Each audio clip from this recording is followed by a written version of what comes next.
Hi there, my name is Barbara Ash. We are at Whitnell Park Lutheran Church in Hales Corners, Wisconsin. Tell us a little bit about this, Sharon.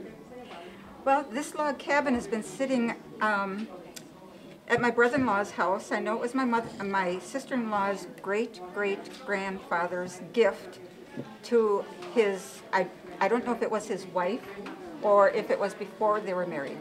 But at one point I thought she's a great-great-grandparent, and I don't know if we really have the century right or not. All right. So. Well, it's a lovely little piece of handcraft. It is a homemade, line by line. They were all hand carved, log cabin. But the exciting part is on the inside top cover is a photograph of this great-great-grandmother.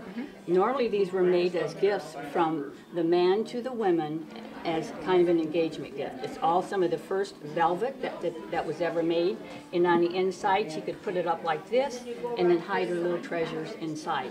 But he made it like a log cabin, which makes us believe that possibly he was going to build her a log cabin also. Value like this, it almost falls into what's called folk art today. This would be very desirable on the market for people. Not only do they love log cabins, but it has a surprise on the inside of the lady's photograph. If this came up for sale, most likely the price would be about $250. Okay, well, that's wonderful. Thank you. Thank you. Thank you for bringing it.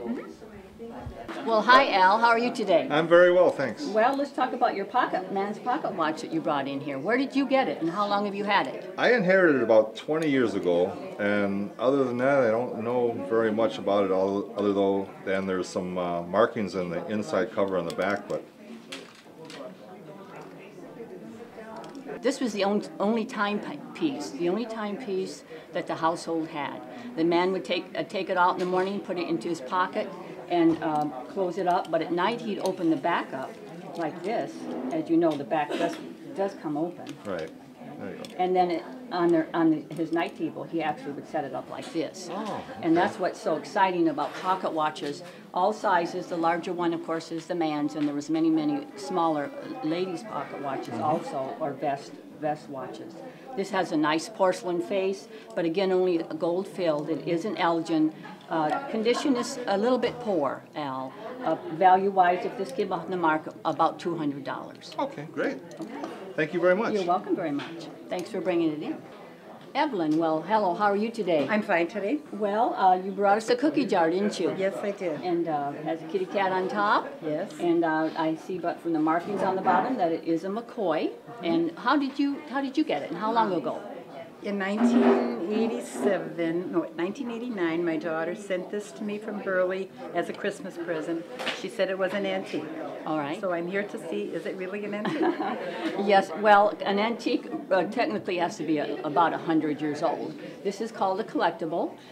It's McCoy make many ceramic items, but cookie jars were their biggest seller. And this is has a lot of crazing. I don't know if you can see on the inside of it, but you know, the blackened crazing, webbing is called sometimes. That means that there's breakage within the glaze itself. So be careful if you ever wash it, not to immerse it completely in water. It's somewhat of a cross collectible because there are many people that love kitty cats, and they would like it for that reason alone. But because it's a cookie jar, the coloring, but crazing is somewhat of a detriment to value now, all right? If I saw this on the market, the value on this is about $200. Really? Yes. Even with that, now if it was in more perfect condition, it'd even be higher. Oh my goodness. Yes. Good for you. Okay. All right, there you are. Thank you very much. All right, bye-bye. Bye.